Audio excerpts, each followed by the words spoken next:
Bonjour, je me présente Maud Élie, je suis psychologue spécialisée entre autres dans le traitement des troubles anxieux et de l'insomnie. Dans cette vidéo, je te parle de l'agoraphobie, qui peut être présente avec ou sans attaque de panique. Donc, je vais prendre le temps de t'expliquer les différents symptômes de l'agoraphobie. Je vais te donner des exemples de situations et d'endroits qui peuvent être beaucoup appréhendés et ou évités par les gens qui vivent de l'agoraphobie. Et je vais aussi te donner quelques conseils pour t'aider à mieux composer avec cette difficulté-là. Donc, c'est parti pour les symptômes.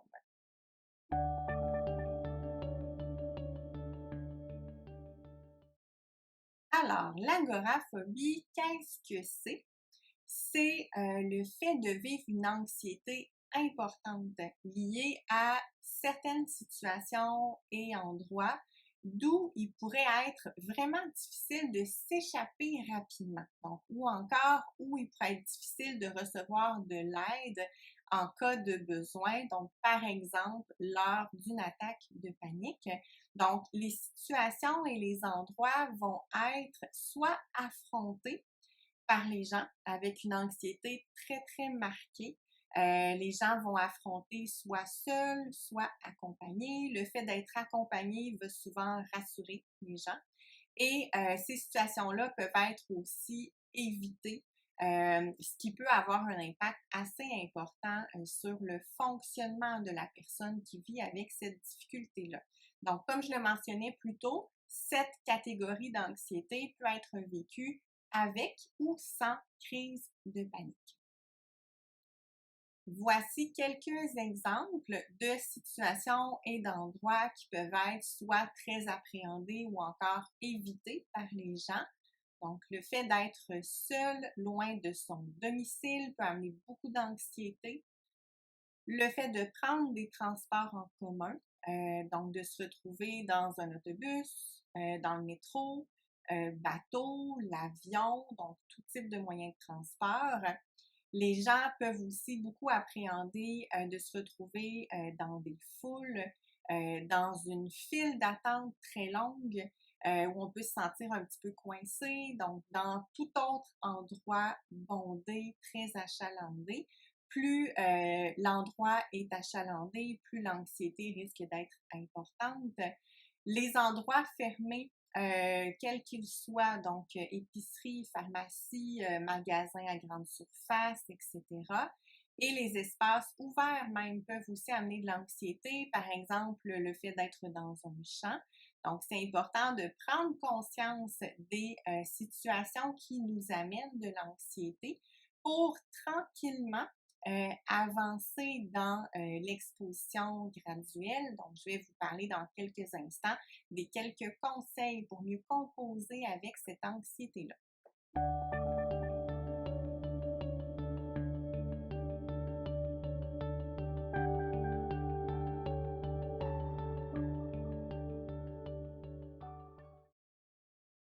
Donc, quoi faire, quoi mettre en place pour mieux composer avec l'agoraphobie? C'est important donc de s'exposer de façon graduelle aux situations et aux endroits qu'on a tendance à éviter ou encore qu'on a tendance à affronter, mais en étant toujours accompagné. Donc, on veut vraiment avoir en tête un escalier qu'on va monter une marche à la fois. Les défis qu'on se lance, on veut être capable de les relever. Donc, c'est vraiment important que l'anxiété estimée soit une anxiété légère, tolérable. Plus on avance dans l'exposition, plus on relève des défis, plus on a confiance, plus l'anxiété diminue également, étant donné que le fait de s'exposer régulièrement et de façon répétée a vraiment un impact sur l'habituation. Donc, l'anxiété en vient effectivement à s'atténuer, donc au fil des expositions.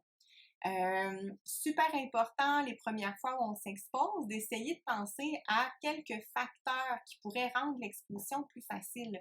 Donc, on peut demander à certains de nos proches de nous accompagner les premières fois. Super important au début de choisir des endroits qui sont un peu plus familiers, pas trop achalandés, donc mieux vaut s'exposer à une épicerie à un moment de la semaine où c'est tranquille versus en fin de semaine, à l'heure de pointe, où il y a vraiment beaucoup, beaucoup de gens. Et c'est important aussi de se rappeler que l'anxiété, c'est une émotion qui vient et qui repart, donc comme une vague. Donc, on veut essayer autant que possible de laisser venir la vague qui finira par repartir. On veut prendre une distance face à toutes les pensées inutiles qui pourraient nous traverser l'esprit.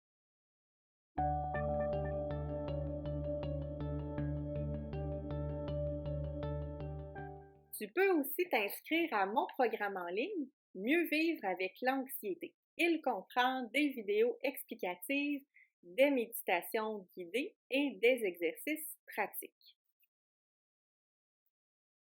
Voici quelques éléments qui se retrouvent dans le programme en ligne, dont une vidéo explicative, dans ce cas-ci pour le module sur la pleine conscience, des exercices pratiques et un journal de bord qui te suivra tout au long du programme.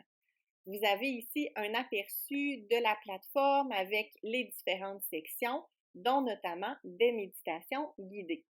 Voici le plan détaillé de la formation. Je vais aussi l'ajouter sous la vidéo dans la description.